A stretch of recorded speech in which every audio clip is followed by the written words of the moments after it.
Hello and welcome to Silver Screen with Jamie Bixby. This week, my guest is Chase Johnson Lynch. We're going to be talking about how we first got involved with filmmaking, the creative films, what inspires you as a filmmaker. So, Chase, we can take it away. A child in New York, what can you announce the first instance where you wanted to become a filmmaker? Can you remember? Well, I mean, I've always loved film there, Jamie. I mean, I think I had no choice because my mom loved film. And so, even as a baby in a pram, she was taking me to the pictures. Same. You know, especially movies I shouldn't have gone to. So I saw a lot of R-rated films as a child and scarred me for life. So, when you asked me what's my first film that I loved or enjoyed, Yeah, what's the first one kind that you remember getting to you like that? like I said, I started out with horror films. So, one that comes to mind was watching the advert for The Exorcist. Nice. And, as a little child hiding in the house by myself, and seeing Linda Blair on the bed, all covered in gook. And so I was like, oh yeah, I don't think so. You see, that's so resonant because I'm actually scared by The Exorcist. Oh yeah, you should have been. And I've only seen the TV advert for it. If that was Really? It got me that much, I thought, Back at the time when TV adverts didn't have any kind of protection or policy and procedures, they were saying, come see this movie. yeah. And it was really frightening. Just to mention, just put something about The Exorcist, it was banned over here for 30 years, The Exorcist. Really? It was banned from video and cinema and for TV. One of those video nasties, you mean? Yeah, it was before that actually, it got banned by the church, made such a big stink. It's understandable, suppose, from their Yeah. perspective. But what that then caused was sort of the black market with people going to places like America and getting it and bringing it in. And the video stores, stocking up on those movies that was in the back row behind the third shelf. Well, William Friedkin estimated that he earned more money from the UK where it was banned than he did from anywhere else because he was getting paid through the black market and things like that. I think with it being banned, it built up the kind of people like to see it, you don't see it. Some people never again, other people love it. Well, I think what's great about The Exorcist, is in that it came around in that time of blaxploitation films. Mm-hmm. And, so they were always looking for the next film. And I think in this part of the 70s, it was the devil film as a genre. Yeah. Like Don't Go in the Basement, Mark of the Devil, Devil's Brain with William Shatner. Yeah. It was kind of like, yeah, man, let's just mess around with that stuff. Manitou, would that fall into that category? Well, no, because Manitou came around later, so Manitou was more like the 80s, wasn't Samantha Eggar in Manitou? I think so, And yeah. everything, yeah. Was in it, and he was like, Oh, God, yeah.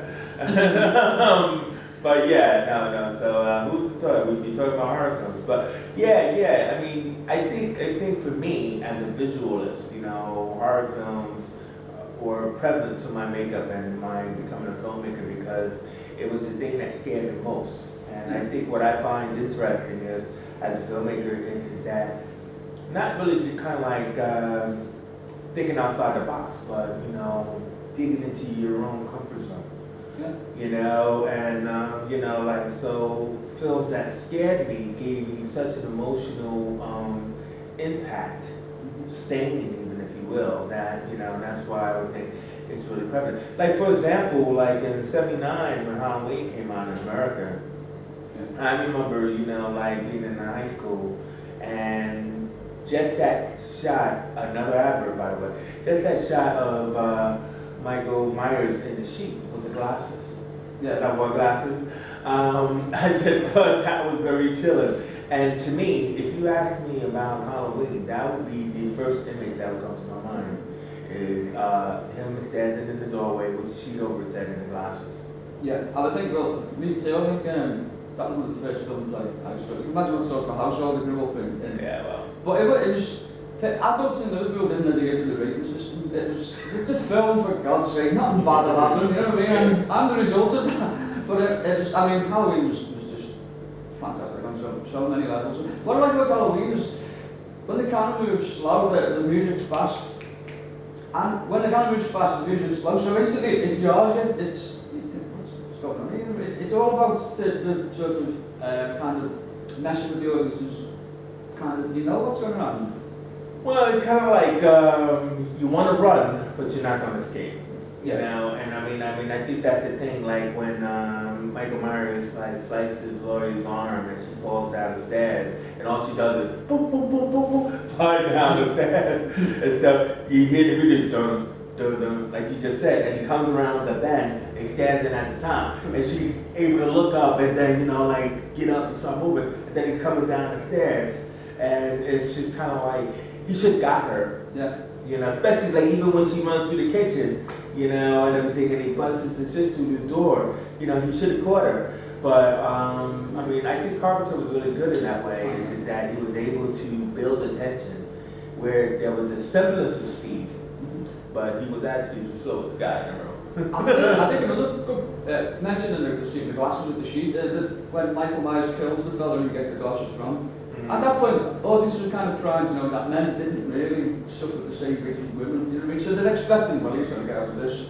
Yeah. He suffers as worse as everyone else in the film.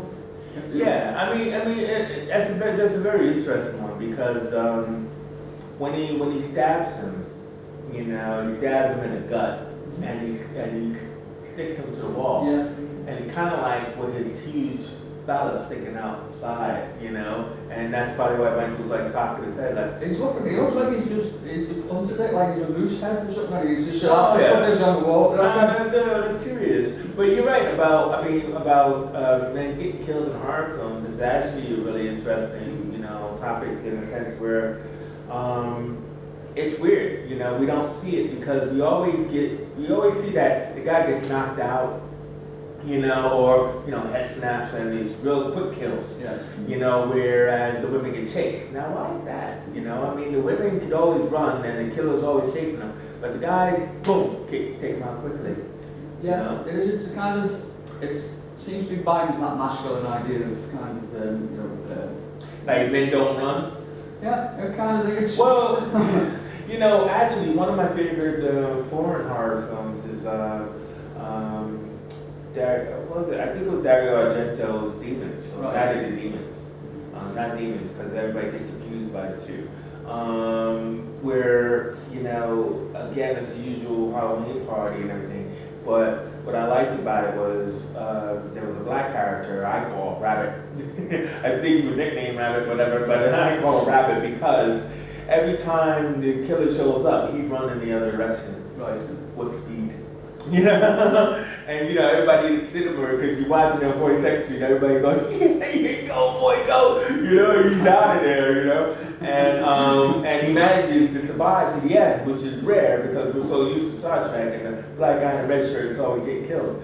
So you know, I love that character. But yeah, I mean, he was the only character that I can actually recall as a male character in a horror film that ran.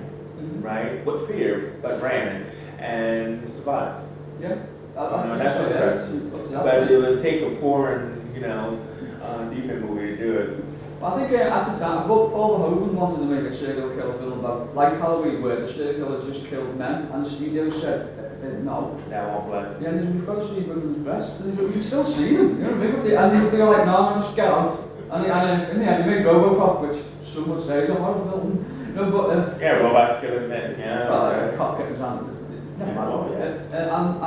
So what do you think about post Halloween? What do you think of the slew of slasher movies that happened then? What did you think of? Do you think it was the case of Carpenter opened the door and too many people came through, or do you think it was inevitable? Well, it was. We're in a copycat society without cinema, you know, and Carpenter was like the first with Black Christmas. Not Halloween, actually. Yeah. You know, I mean, so Black Christmas was considered the first slasher film, and that wasn't even Carpenter. He worked on it as an art director, I believe, and it was Bob Clark. Yeah, he later did and the Christmas Story. Yeah. And then he did a horror movie that no one speaks of, which is Rhinestone. Well, there's the reason why. Exactly. No one's seen it for the start, you know. No, yeah, I can imagine. But no, I mean, like, so I mean, the slasher film, I mean, has been around, you know, like for ages. I mean, I guess the question really is that where is it nowadays? I mean, after they created their iconic heroes for different, you know, companies and stuff, you know, you got the Freddys, the Michaels, the Leatherfaces, and you got their subsequent films going into 5, 6, 7, and 8. You know, it was kind of like 8 became tired. You know, when we came close to the millennium. You know, I mean, we don't really have the slasher film anymore. You know, and I think they're slowly trying to make its comeback. You know, but I mean, I've kind of grown out of horror as I've grown older and older and stuff like that. So it's not really my bag, but it still scares me. Yeah, I think when horror's done well, it's effective as a genre as being like one of the most visceral genres that gets in. And just before we move on to horror, did you ever see Richard Pryor, The Black Sisters? He was on Saturday Night Live. No. Where he hosted Saturday Night. Richard Pryor hosted Saturday Night Live, and he did the script of The Exorcist, and it was a black girl, but the parents weren't bothered. Alright. Yeah, They were. my daughter's up there, she's possessed with just watching the football and statements on. She's like, they're like, oh man, tell her to shut up. She does this all the time, you saying? Yeah. She's 12. She's so into herself. Yeah. If we move on, and it's bringing Richard Pryor into all comedies, we influenced by Debbie Williams, what comedies at the time? I mean, you know, like, first of all, I grew up on Abbott and Costello and all that kind of stuff, you know. I mean, I know you're a big retro, you know, comedian fan, but I mean, for me, it was Martin Lewis and Abbott and Costello. I mean, like, these guys were iconic, you know, nobody better. I mean, you know, the whole slew of films that I were constantly playing over and over again, and constantly playing with all the genres, from horror to space to everything else. I mean, they were the kings, you know. And what they did was, I think they also kind of like mined, you know, developed really like the buddy movie. Yeah. You know, because it's like the Straight Man and the Stooge, you know, became a genre in itself, and we have so many different, you know, films that ran, you know, from there with them. I'm a big Jerry Lewis fan. I think Jerry Lewis has ever been given the appropriate credit that he deserves, because you will find people who are just dismissive of him. One of my favourite Jerry Lewis quotes is, he said, if you want to go and see your films, you want children to see them or adults? And he said, children, and he said, why? And he said, because they bring the adults. Which is, he said, you know, so I thought that was kind of very good.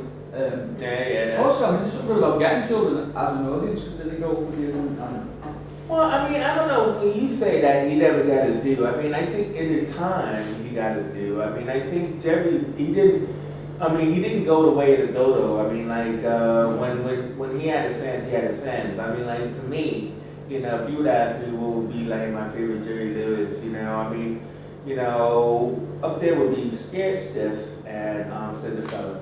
yeah. And I mean, you know,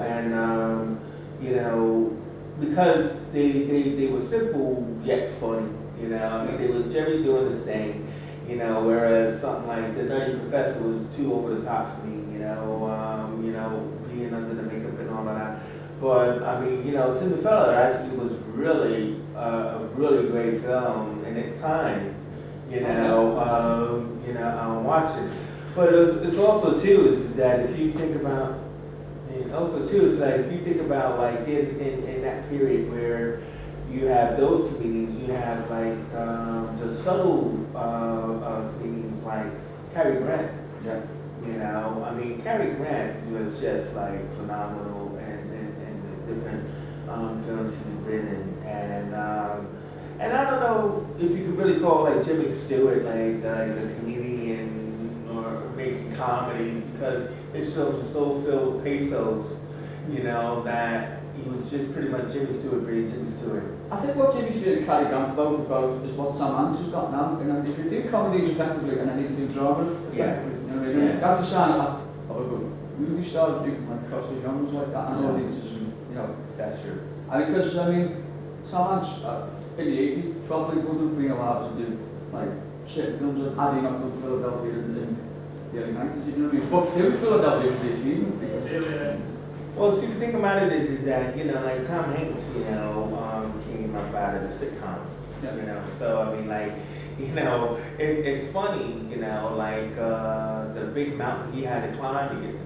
Philadelphia, because he was stuck in comedy. Yeah. You know, comedy was his quicksand. you know. And I mean, what I understand is you guys really think it was a buddy over here, We got it which was a buddy Yeah. TV show. We got it after he was famous, after he already come Yeah. so it wasn't kind of the streets. Well, I mean, you know, like, I mean, that was a huge phenomenon in America, you know, coming out of Three's Company and everything. Yeah. Tom Hanks and Peter Scolari were been in drag before transgender became an issue to get behind. You know what I mean? So it's like, you know, people just doing. I mean, I think it was kind of like, hey, let's do La Cage aux Folles on TV, you know, that kind of thing, and this be funny, like guys trying to get into pantyhose, and so, but so the movies that he was doing were really just straight up like hit yourself over the head comedies. Yeah, like Man with One Red Shoe and Well, that wasn't a comedy, but that was one of my favorite Tom Hanks films. I haven't actually seen it, it's just No, Man with One Red. There's a remake, wasn't it? It's a remake of The Man Who Knew Too Much, I believe. You know, and it was a spy thriller. You know, it was actually one of Hank's best at that period. At that point, right. And that was the movie that made you think, hey, this guy could probably do something in Philadelphia. Yeah. You know, because he was doing The Burbs and you know, and The Money Pit and you know all the kind of stuff that makes you want to vomit. You know, Joe versus the Volcano. Which Roger Ebert was one of his favourite films, isn't it? I don't know why. You know, lost all respect there. But yeah. So I mean, comedy was good. But then again, it's just like, you know, back into the buddy comedy scenario. Needed to one of my favorite actors is like, and it's a shame because you know it's that whole stuff that's going on now. But would be Portia and Cosby in the double bill of Uptown Saturday Night, and Let's Do It Again. And you know, it's one of those things where you know you gotta say to yourself, Jesus Christ, why did that come out of the box? You know, with his personal life, but that is classic gold. I think if you review Cosby just on the material he was responsible for, then he was groundbreaking. As a comedian, he was a fantastic storyteller and never less than hilarious. The Cosby Show itself was I mean, to get to number one in the ratings, you know. No, exactly. I mean, you know, and I mean, I wouldn't want to spend, like, I guess, too much on it, but I mean, Cosby himself was the best, to me, was one of the best stand-up comedy films ever. And I mean, I would weigh it, like, with Delirious, you know what I mean, and stuff like that. But, you know, back into the comedy zone, especially like in the 70s, is that what he did was he made Portia funny. Yeah. And Portia, who to me is like one of my top favorite actors, you know, like, and that's what I was saying to you, is like Portia films, so like to me, it's pure gold. But he was such a straight man, doing his best to bring respect to the acting genre as a black man, that when he got into cahoots with Cosby, making him do comedy, he was perfect in that whole Martin Lewis scenario. You know, because it was kind of like, look, I'll do all the comedy, and you just be straight man. And stuff like that. And so it was perfect. It was a perfect marriage. Well, as you say, a straight man, a funny man is only as good as a straight man and vice versa. You need something to bounce off of. You can't and you know, it's kind of like you do your comedy, right? You can't bounce off the walls without something to bounce off of. Yeah, that means you're like a tennis ball and you need a racket. Yeah. You know what I mean? And that's what the straight man does, is that you have to bounce off something for people to say, oh, he was wacky. And that's why Lewis worked so well with Martin, because it was like, he was so wacky. If he was just Jerry Lewis, like when he did those weird films, like Fellas, if he was just Jerry Lewis, then it'll get on your nerves. I think Dean Martin's the audience's entry into the comedies. No, just see Dean Martin do that kind of thing is just, I know it. This was I'm stuck with that kind of thing. It was like, a little fourth wall break, but also too was Martin was also a straight man. You got to remember, Martin comes from that whole like Sinatra Rat Pack gang, you know, where it's like, you know, I can do a bit of comedy, then it's like no, but you know, when you're drunk, you're really funny. Really? Well, then maybe just be drunk and play that. I mean, I think maybe Dean Martin did drink, but I think it was the fact that Beat played the drunk. And people will laugh. Yeah. You see what I mean? And whether he actually took it too far or whatever, I don't know. But you know, that's what it was. He just wasn't a funny person. Sure, You that's know, it, yeah. but like, you know, but I can be funny drunk though. So were you watching when they had the reunion? Do you remember on Jerry Lewis's muscle dystrophy telethon? Oh, well, hell yeah, man. I mean, you know, you couldn't be American when I watched Jerry Lewis's telethon. I mean, you know, it's like, I mean, if you think you get the heart cell today, imagine when that stuff is on 24 hours. Right, yeah. You know, and Jerry was roasted, was there for 24 hours. Well, yeah, but see, I mean, that's what people always make fun of. You know, his ties and, you know, his bow ties on that. Like, come on, baby, we're in the 2022 hour. Let's go. Give me your money. You know, it's like, did you ever see Americathon? Yeah, I know what you mean. Yeah, with John Ritter. Yeah. Amazing. Jerry Lewis's was the boxer, as he did in one of the scenes. Yeah. Yeah, Americathon was funny. Fantastic. Kentucky Fried Movie as well. Oh yeah, well, I mean, Kentucky Fried Movie was a slam dunk. I mean, like this was Zucker Brothers, it was Jim Abrams, it was John Landis, it was all of them sitting around like the whole like bullpen, just like writing jokes. And I mean, you know, back then, probably still today, you know, you can still remember like Fistful Again or Catholic Girls in Trouble. Big Dick Black. Oh, Bill Bixby. Oh, yeah, that's so good.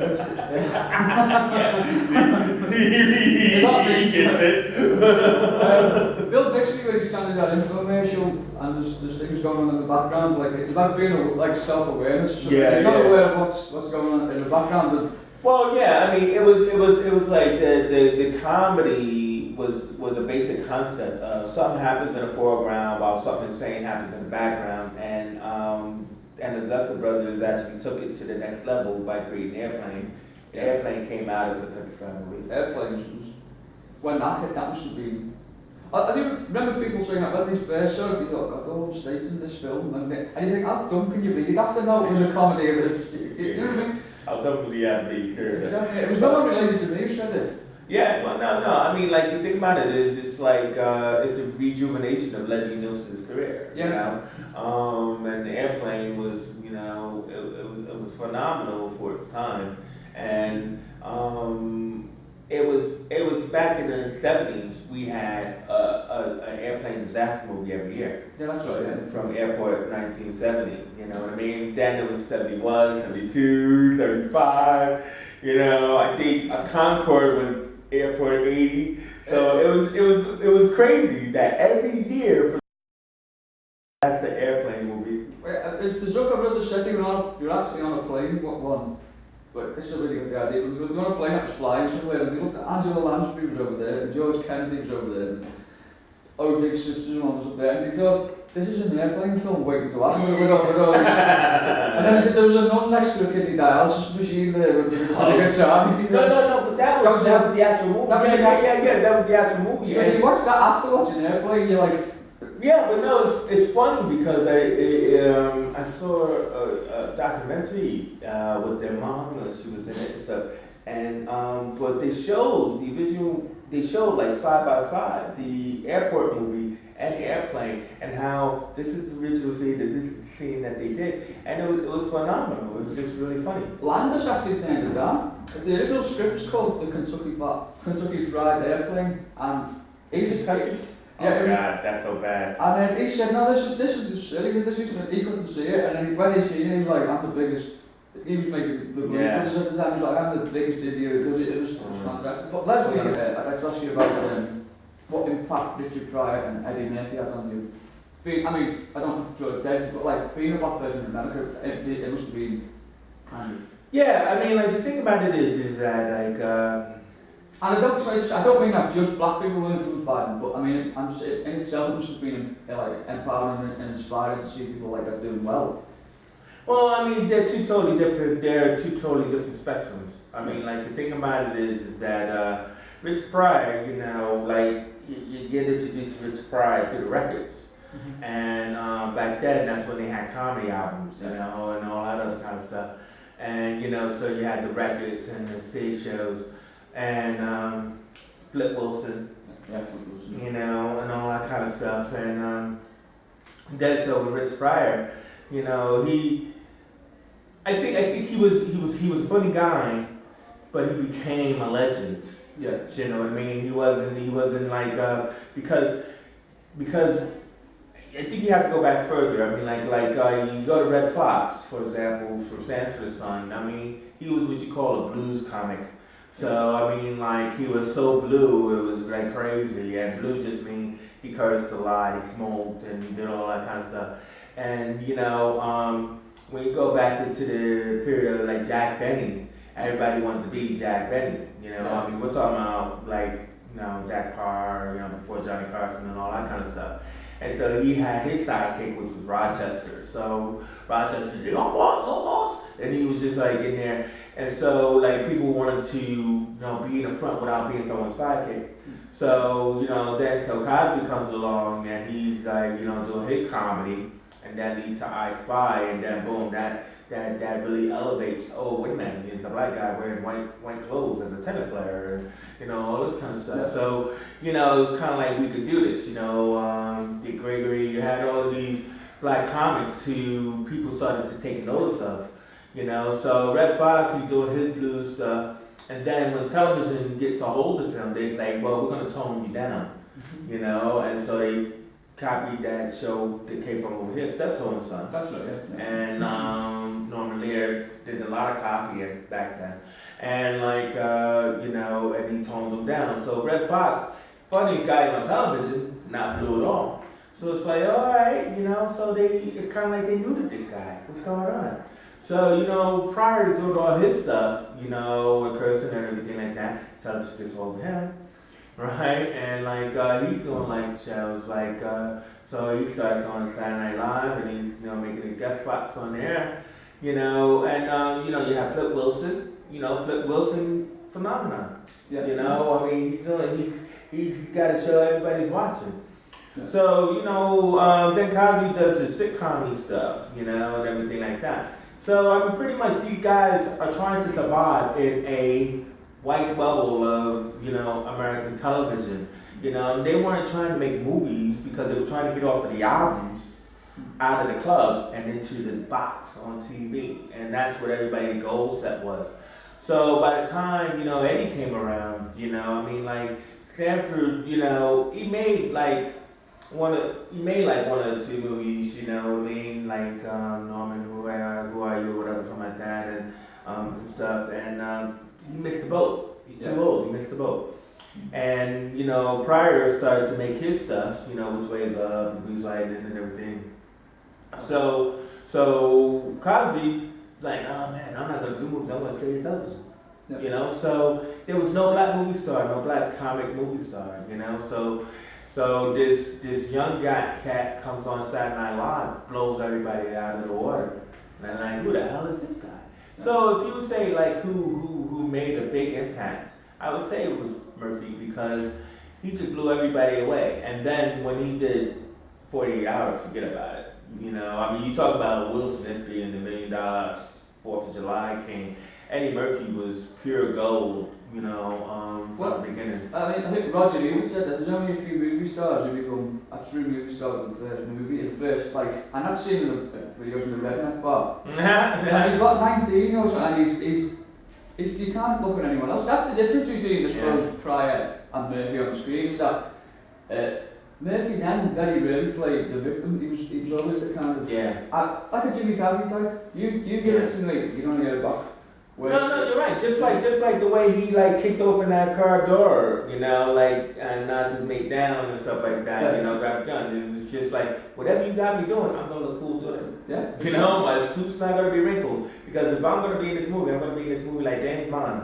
Yeah. And you're like, I mean, even when Nick Nolte punches him out, right? It's kind of like, if you think about that scene, it's kind of like, whoa, hold on, man. Everybody's like, punch that motherfucker back. I like that story about when they make that scene, and Nick Nolte said to Eddie, look, we need to make this big offensive, right? So we'll pull the punches, but not all the way, so we'll just connect, and everything will fine. So Nick Nolte starts doing it, and Eddie starts doing right hoops, left hoops, and everything.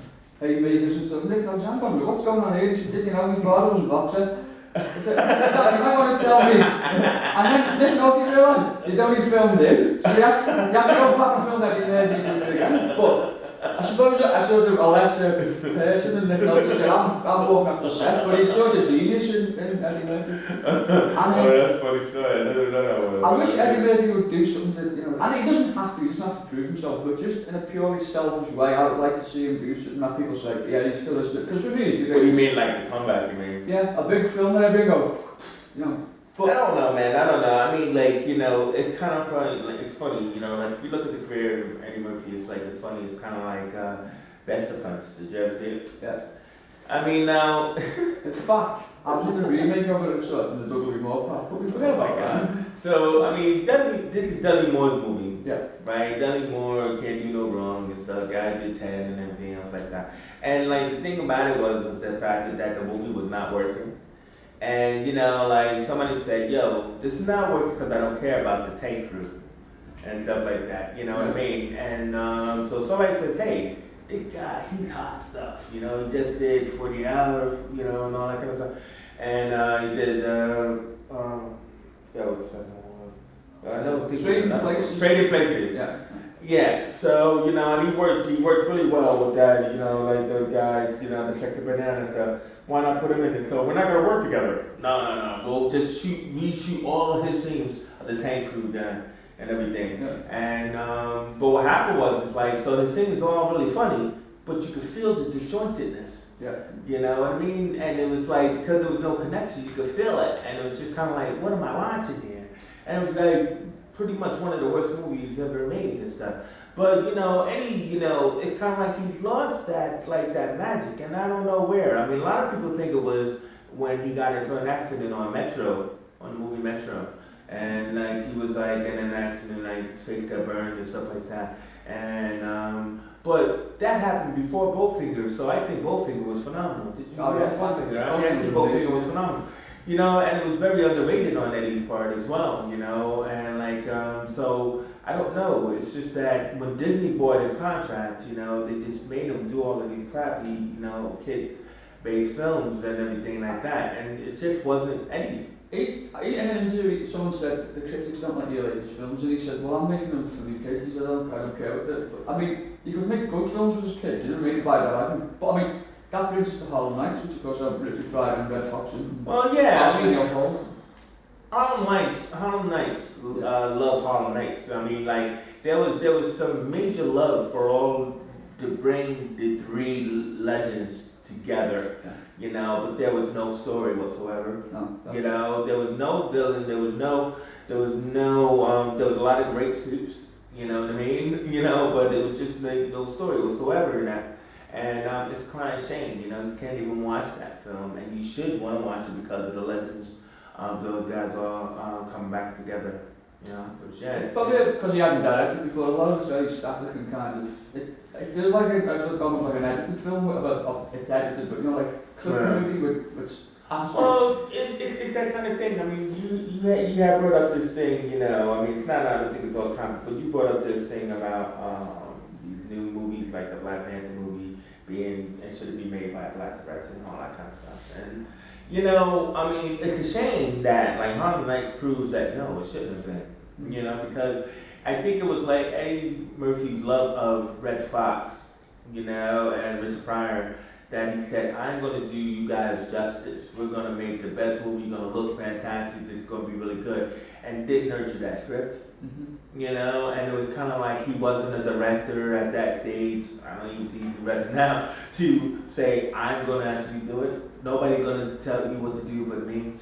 It just come from doing Coming to America, which the studio didn't want to make. They were saying, there's no way an all black comedy is going to fly. It was like number one for like 10 weeks. So now they're like, do what you want, you know what I mean? And someone, like you say, someone's been in to say, actually, Eddie, you might need to, but who's going to tell them?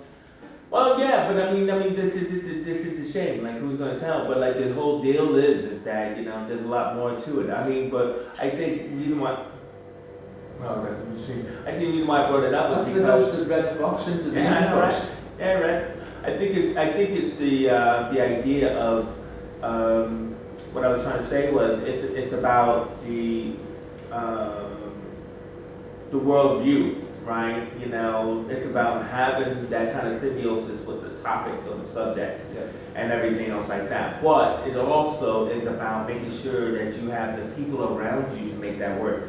And what it is this is why I try to say it's not just about directors, it's about the crew in that collaboration. So like when let's say that director hires his best friend as his producer who doesn't know who all the crew people to get. Yeah. He doesn't know all the rules that he has to follow. Doesn't know all the equipment that has to be outlined. He's just his best friend, right? And then they run into not the problem. How come we don't have permits? Yeah, exactly. I'm getting What do you mean equipment stuck in customs? I don't understand. Bobby, what you do, man? Yeah. I go up to get it, boss. I still got any many filming hall nights in California, but it was just as well. And people came to California to complain, and he said, well, what's the problem? He said, well, people in all haven't got money, that, you know, you should be coming to Holland to film it. And every day said, well, how did you get here to California to be paid? Well, I mean, like that would take you back to Spike Lee doing Do the Right Thing. Oh, you know, where that was shot in Brooklyn. Yeah. Wasn't down there, but I knew a lot of the people because they just joined the foundation around that time, the Black Filmmaking Foundation. You know, so that's how I got started, by the way, is in that organization. And I mean, it's phenomenal. I mean, it is about giving back. It is about worldview, but it is also about reality. And so to make a story about Brooklyn or Brooklyn Street one day in Brooklyn, it's kind of like shoot it in Brooklyn. You don't need to shoot that on a backlot, you know, because if you shoot it, people will give you access to their houses, their stuff, and all that kind of stuff. And you know, it was a phenomenal movie. I mean, as you would know, sure. It's one of the best films I've ever seen, and I like Cleans put on like being like black and white. It's one of the best films I've ever seen, regardless. Even though it is the art, right? You know what I'm saying? Yeah. Just one final thing on the comedy thing. Richard Pryor and Superman 3. Regardless of like the end results, what was when you first found out that was happening? Did you think it's going to be fantastic, or were you like, this is not right? Or okay. because I love it, I'll be honest, but you can be honest. So Rich Pryor and Superman 3. I mean, like, this is part of. Was this after Pryor caught himself on fire? Yeah. Yes. Yes. Who'd have thought? Yeah. I mean, I will say I was a huge fan of Christopher Reeve and the two movies, right? Superman 2. So the idea of Superman 3 coming out and that poster, you know, I think sold it to everyone, where Superman is carrying Richard Pryor. Now, the original title of that was actually called Miracle Monday. Did you know that? I didn't know. And everything like that, you know, and I wish they would have kept that. But, you know, when they hired, Robert Vaughn and that old lady to all of a sudden move into the digital revolution and turn half the film into a computer game, I don't know whose idea was all that. You know, so despite Pryor's bad performance, you know, in his post-Haze days, you know, that idea of the video game was horrendous. Yeah, you know, I mean, like, you know, see Superman now you hear the monster, and it was like we're talking about the original Mario 64 version, you know, so it wasn't even now. I mean, if it was now, that's something different, you know, where you got Tekken and Street Fighter, but then it just was horrible, you know, and I mean, Christopher Reeve must have been like, dude, get me out of this, and then comes Quest for Peace. So, I mean, I think that the best thing on 3 wasn't Richard Pryor, but was Lana Lang, you know. That O2 is best in anything, but that dichotomy between her and Lois Lane, Margaret Kidder, was really good, because it's kind of like, she's trying to take my spot. She's trying to take my spot. Yeah. And of course, you know, Superman going bad. I mean, so somewhere there was a great script. Well, I mean, Richard Pryor said on Johnny Carson, Johnny Carson says if Superman turns evil and doesn't get drunk, and Richard Pryor said, well, why did you think I agreed to be his best friend in this? Of course they're going to get me, you know, anyone who becomes friends with me that happens. Obviously that wasn't the reason. Yeah, no. Especially like the number one. Yeah. I mean, yeah, no, exactly. So it was kind of like somebody doing somebody a favor, Yeah. but it was just bad. Yeah. Okay, so going back, so you joined this Filmmaker Foundation. so you'd done a lot before that, I did always that like the first. No, I mean like most people should do, which is why I have a problem with, media studies here, is like, I was in college and I had made the decision to go into film, to be a writer and stuff. So I need to learn everything I could about, making films and stuff. But my teacher would kind of like say, here's the equipment, and go into the back room doing something. And like, so left me in the studio with all the equipment and everything. So, all right, I guess I'll learn how to do this all myself. And so I made a couple of films and stuff in college and everything, and I had the bug, and I was writing and all that. And but when I got out, it was just kind of like, where am I gonna go? You know what I mean? And so this is late 80s, 90s, late 80s, yeah. And She's Gotta Have It came out. Oh, right, yeah. That's Spike Lee, wasn't it? Yeah, and all of a sudden everybody's like, oh, Roger Deakins like, oh, that's decent sliced bread. And I ate the Bauer Roger Ebert, I mean, I was a huge fan. I read all the books and all that kind of stuff. Like I say, I'm reading columns of movie reviews. That's how I was so into it. And and then so he did that, and he did School Days, and then came, like I said, Do the Right Thing, and it's like, oh, dude, this guy is just off the chain. So he decided to join forces with the Hullett brothers, who did House Party. That's yeah. And joined forces with them, and they said, look, let's elevate, man. We got these movies, let's bring up our, community. So they formed a foundation, and they had weekend classes, like at the New York School of Arts, the Tisch Building. And, I would go there with my flips. Anybody want to read? And so I started to read scripts, kind of like these writing groups and stuff. And I met a couple people who are in the business now and everything like that. Everybody from You're not in the business, you're just over here. Yeah. Thank goodness he's over here. Yeah, I know, they're on TV, But anyway, so we were making films and all that kind of stuff, and that's pretty much, how I got into it. And then I got hired, I was on a database, I got hired to write a movie and produce a TV show, right, but for public access and stuff. Like at the same summer and everything like that. So I worked with all these different people, because it was one of those drug conscious movies and everything like that, positive message and everything, bodybuilders and drugs and all that. And I met so many different people on there, and I was doing this TV show on public access, and it's like I met I hired the director, as the producer I hired the director, and he worked for Marcus Fitzgerald, who is like he's mad now. He's big making films, but he was also okay. But he also did Texas Chainsaw Massacre. He did Friday the 13th. Yeah. He did good films too. Conan the Barbarian. Yeah. Okay. But he's not John Lewis.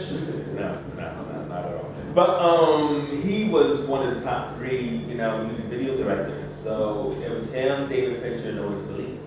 You know what I mean? So so working there, that was a big move, because then I moved into music videos, and I started making music videos, and that's where everything, just grew from there, and really Scott ended up buying the company that, portfolio and stuff. And so just went into the world of music videos for the next So how does your family, your friends react when you tell them you're going to do that? Or have you known your ambitions and your experience? I was the youngest, so I was just kind of like, not, I don't say anything like somebody incriminated. I didn't want to go into the bad life. So as a geek, I mean, that wasn't my first thought, you know, and everything, and everybody wants to protect me. So whatever he wants to do, let him do it, as long as he don't do that. Strikingly similar to but Yeah, but you know what I mean? It was kind of like, it's all around me. It's all around me. Yeah, that's what I can do. It's like, you know, and see, I think that puts you in an excellent position to help with, like, you helping young people today, because they might be in the same position, because you've been there yourself, and yeah, no, exactly. I mean, what it is that, you know, and the difference here to there was that it was so much money that I still ended up in that kind of zone. right, I see, okay. I know exactly what Ended up in the zone I avoided. Yeah. Because of so much money, I ended up in the zone I avoided. And like, and you know, when I tell that story, the kids they go, dude, what you doing here, man? I'm here. That's all you need to know, right? But how could you like turn all that down? Turn all what down? You know what I'm saying? Comes and goes, my friend. Comes and goes. And you know, but yeah. So I mean, like yeah. So I mean, either way, I wanted to be creative. But I didn't know that when I came here that it wasn't going to be the same. That was like, I mean, that was the thing, you know, like, and met my wife on the internet, and she's from here and everything like that. So what it was the right time in the sense where it's time to leave, because here's the scenario, right? It's real simple. Here's a fishbowl, right? And there's a fish in the fishbowl. Now, we're sitting out here looking at this fish in the fishbowl. We're like, damn, poor fish. Got nowhere to go, doesn't he? You know? Right? Now, you're that fish in the fishbowl. You don't see out here. You just see what? You see water? You just see the water, and you just see the water. You don't even know you're in a freaking boat. You don't even see the glass, because it looks like water. Don't even see the glass, you just see the water. So for you just got to see swimming and eating. That's all you know. You have no clue that you're actually getting nowhere. Yeah, it's just sitting here. That was life. Yeah. So like when I actually looked at it like that, I was like, I'm out of here because I'm not going anywhere. So despite the money and the things and the people and all that other kind of stuff, to me, I wanted to move forward. And that was when. That's when I got out. Yeah. Yeah, that's when I got. I got out. I didn't know that jumping out of that bowl, I would be choking to death. Because when I came here, there was no camera houses, there was no film stuff, there was no record labels, there was no companies to hire you. So I was like, Yeah, I know exactly. Yeah, I was no good sensation of popping back in the bowl. yeah, but then I mean, no, I was. Or a better bowl rather. You become amphibian. Yes, this is true. You know what I mean? And that's what I did. I became amphibian, and I live here now. Like in Splash, or you mean just No. Metaphorically, I just had to survive in this whole different lifestyle and the way of being. Are you glad to make that decision? Oh yeah, no, I am because as I try to say in a funny way, I try to say is that it wasn't working for me back there, because you're making stuff and you're doing stuff and you're getting stuff, but it wasn't like what I actually wanted. I see what you mean. So it was like the best thing that could have happened, didn't it? Yeah, it was. I mean, like, so I could joke about it in that kind of way, but it was the best thing for me in that aspect, yeah. Okay, well, one final question before we wrap up. I'd just like to ask you, what is your opinion on the film industry now, both where you're working and both in Hollywood and different places? Are you positive about it, or? About the film industry? Yeah, and actors and directors and creators. Well, I mean, like, the thing about it is that, like, the film industry is in a constant state of flux, isn't it? So it's constantly changing. It's constantly, reinventing itself. We went through that horrible period of the CGI, overly digitized movies and everything like that. And right now we're into this new period of the Marvel films or the superhero films, which I actually love. And we're still in a green screen kind of zone. And now we're also moving into that period that Al Pacino did as Simone, where we're getting digital actors and stuff, which is interesting. You know, people were able to do more than they were doing. I loved Michael Douglas and Ant-Man, how they de-aged him, and I'm kind of like, whoa. I can't tell you, and same thing with Schwarzenegger in Genesis. So you kind of like going, whoa, what's going on? You know, they can turn you into a whole different person.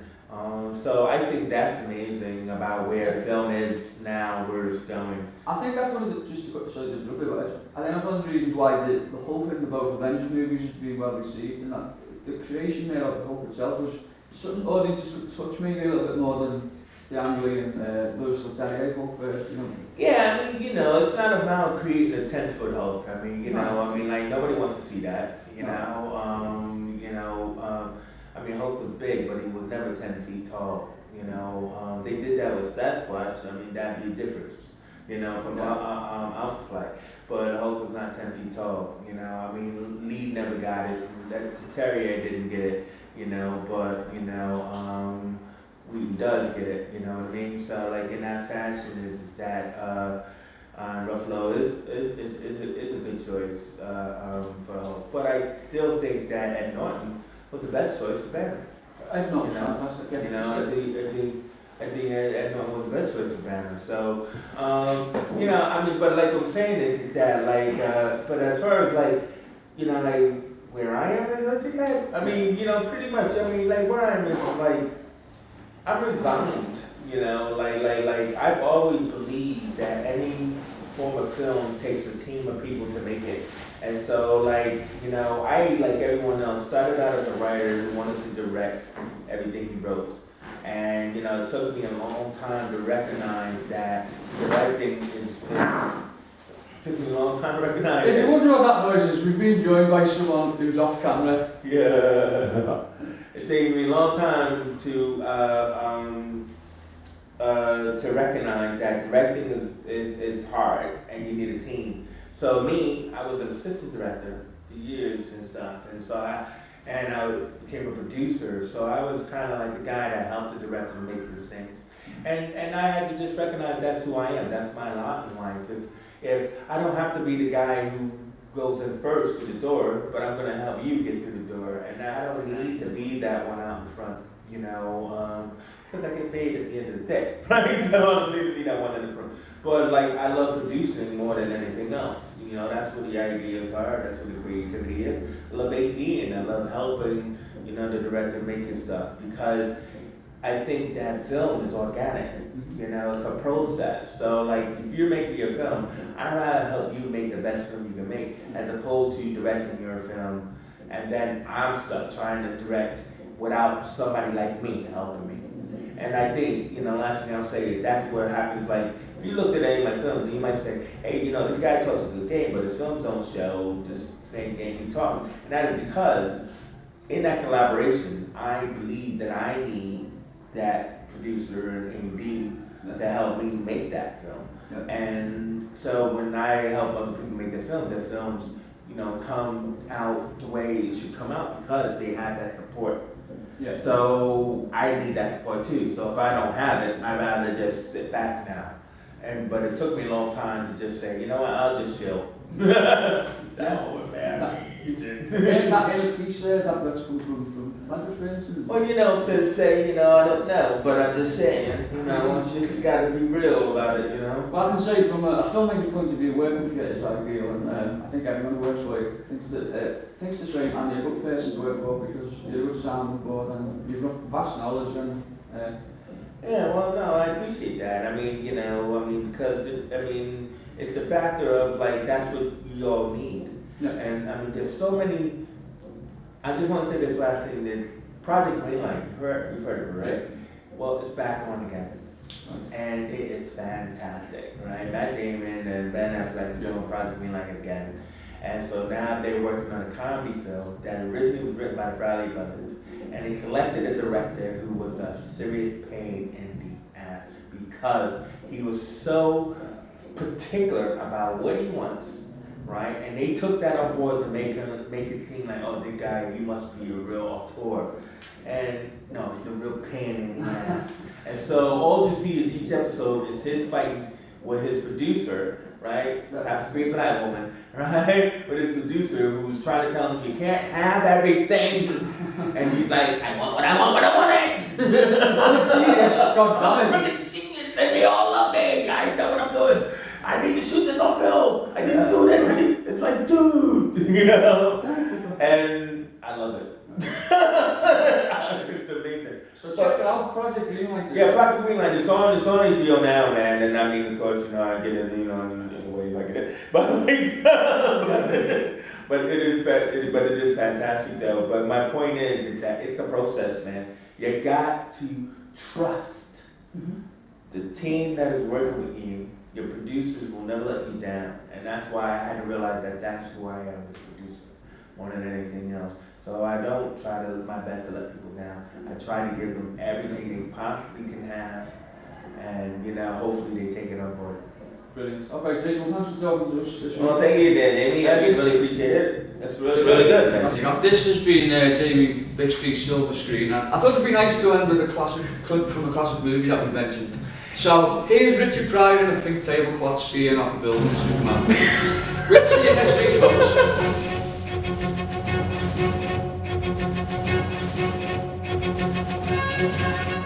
When it's time for adventure, it's time for Superman. Alexander Salkind presents Christopher Reeve and Richard Pryor in Superman 3. This time, Richard Pryor has come to Metropolis. Oh, I'm sorry. And he's got something to sell. He's the best con man and the world's greatest computer genius. Let me tell you something. I can't ski! But then he falls for a scheme to turn the ultimate computer into the ultimate weapon. Well, what will it do for me? It will do anything you tell me to tell it to do. A machine so powerful, Baby! It's Daddy! it can control the Earth.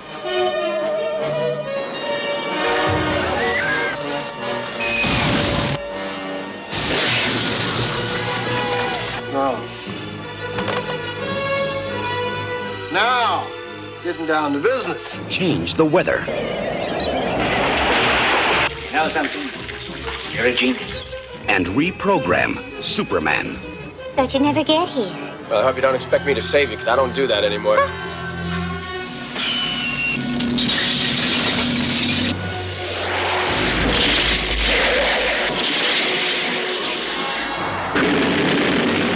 He didn't die.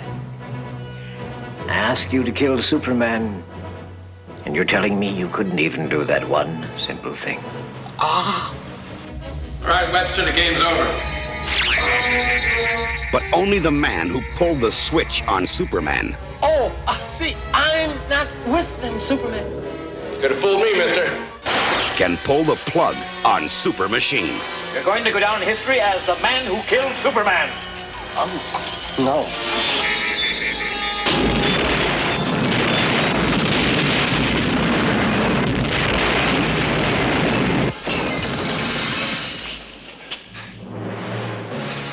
Thank you, brother. Superman 3. Watch the trees. This time is going to be the best time of all. What's on this? Go in my